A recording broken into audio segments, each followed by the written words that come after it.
Donald Trump made another outrageous comment yesterday in South Carolina on the campaign trail. He said, quote, "We are losing a lot of people to the internet. We have to do something. We have to go see Bill Gates and a lot of different people that really understand what's happening.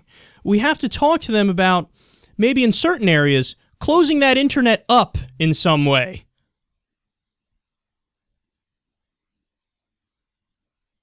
Come again?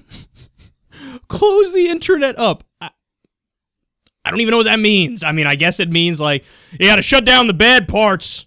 That's what you gotta do. He really, remember that study that said that Donald Trump speaks like a fourth grader? Totally true. I've never seen a better example of it than right here. Like, no nuance, no detail. Bill Gates, talk to Bill Gates. He knows internet stuff. Shut it down. Shut down the bad parts.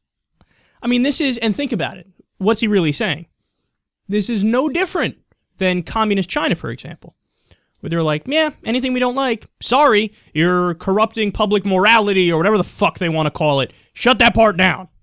It is a horrible idea. It is fundamentally anti-freedom. So if he comes out and gives speeches and says he believes in freedom and democracy, no, you don't. No, you don't. That simple. No, you don't. You're saying right here, bad parts, shut it down. And remember, he's going to say the same thing that other people have said, which is the Trojan horse, if you will, where they say, oh, no, what we're talking about is just like, ISIS sites. Now, do I trust the government to only censor the parts of the internet that are, feeding ISIS ideology? Not at all. Where do you draw the line? Where do you draw the line? So according to somebody like Donald Trump, he doesn't seem like he's very nuanced enough to know where to draw the lines. Would he say, hey, well, sure, we could shut down the ISIS sites, but then, hey, there's another article over here on a progressive blog that says that, it points out the fact that ISIS only came into existence after the U.S. invaded Iraq, de-Baathified the government, broke the region with a fucking sledgehammer, and then out of the ruins came the monstrosity of ISIS. And hey, in my opinion, it looks like you're America blaming too much there, so perhaps I shut that down. Perhaps I shut down a site which it seems genuinely concerned about anti-Muslim bigotry, and they report on cases of anti-Muslim bigotry. But hey, my view of that, Donald Trump, is you're sympathizing with the terrorists. So that's enough to lump it in with genuine ISIS websites. Shut that down too. And the list goes on and on. And for all the conservatives, I ask you, why would you trust the Democrat to get in there? When the Democrat goes in there, is he not going to say, there's a KKK site, I want to shut that down. But hey, there's another site which seems like it's sympathetic to the KKK. They might not be white supremacists, but they're clearly racist. Hey, is racism really a fruitful part of the national dialogue, ladies and gentlemen? Shut that one down. It's a slippery slope. It is clearly a slippery slope.